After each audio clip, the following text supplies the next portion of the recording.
Mesdames, Messieurs, vous suivez le point de l'économie, bienvenue. Au Cameroun, c'est 4676 litres de produits de contrebande qui ont été saisis lors d'une opération ponctuelle d'urgence contre le trafic de produits pétroliers de contrebande dans la région du littoral entre le 27 et le 29 janvier dernier.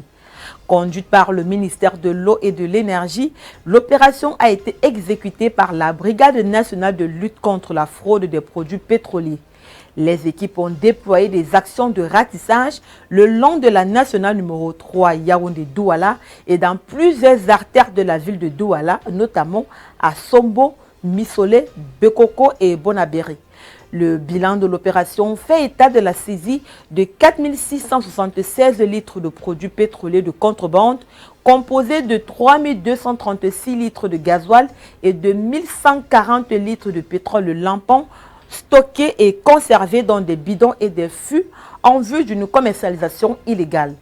L'opération a surtout permis de constater le stockage d'un volume important de pétrole lampant en violation de la circulaire du 11 août 2025, encadrant strictement la distribution de ce produit fortement subventionné par l'État du Cameroun et limitant à 10 litres la quantité maximale vendue par usager en station-service.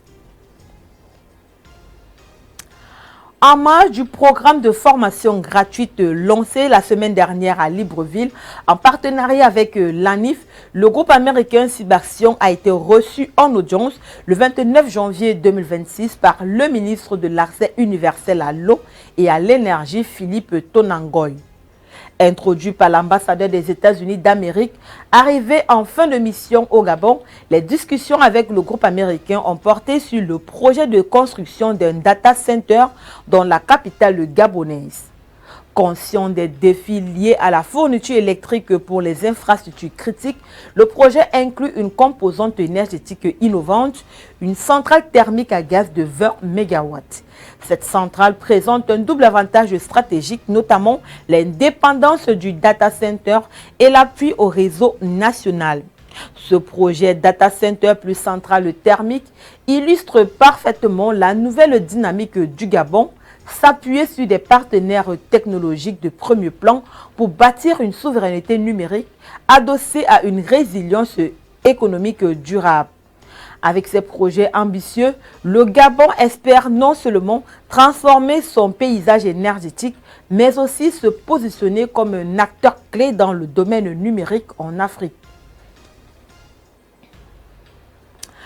Grâce à la construction d'un site d'assemblage de véhicules et de motos électriques, le Burkina Faso franchit une nouvelle étape vers la mobilité durable.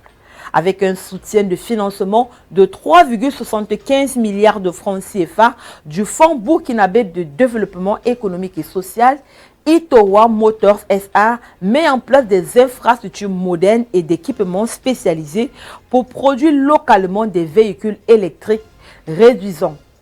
Ce projet, qui s'inscrit dans une dynamique d'industrialisation et de transition écologique, vise à produire sur place des véhicules électriques adaptés aux réalités africaines et à renforcer l'autonomie technologique du pays.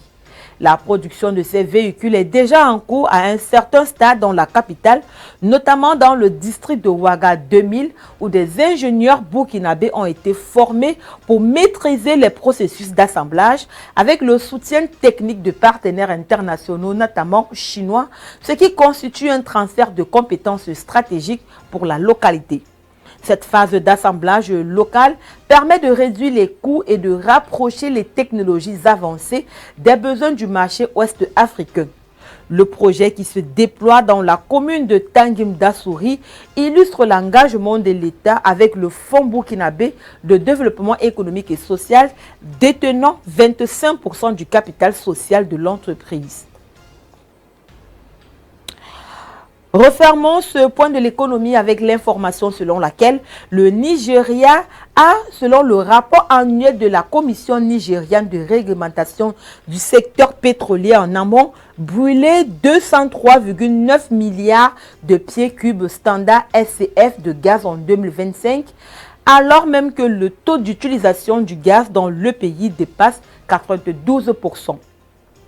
Ce volume colossal de gaz flammé, soit 7,54%, qui est jugé préoccupant par la Commission nigériane de réglementation du secteur pétrolier en amont, soulève de nombreuses inquiétudes, tant sur le plan économique où il représente une perte financière significative pour le pays et ses ressources, que celui de l'environnement où son impact pourrait s'avérer désastreux.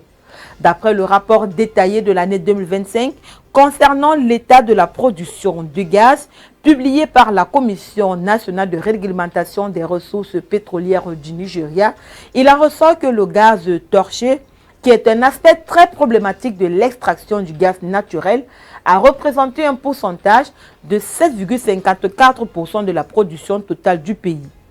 Sur une production globale impressionnante de 2,71 milliards de pieds cubes standards, le Nigeria a réussi à extraire environ 1,46 milliard de SCF de gaz associé, qui est souvent le résultat d'extraction de pétrole, et 1,25 milliard de SCF de gaz non associé, représentant ainsi une ressource précieuse en dehors du processus de production pétrolière. Cependant, malgré les progrès notables réalisés dans la valorisation du gaz par des initiatives énergétiques et environnementales, le niveau absolu de torchage, qui reflète la flamme souvent gaspillée du gaz, reste extrêmement élevé et alarmant, s'inscrit même dans une tendance à la hausse par rapport à l'année précédente de 2024. Mesdames, Messieurs, c'est la fin de cette édition. Merci de l'avoir suivi. Les programmes se poursuivent sur nos plateformes médias.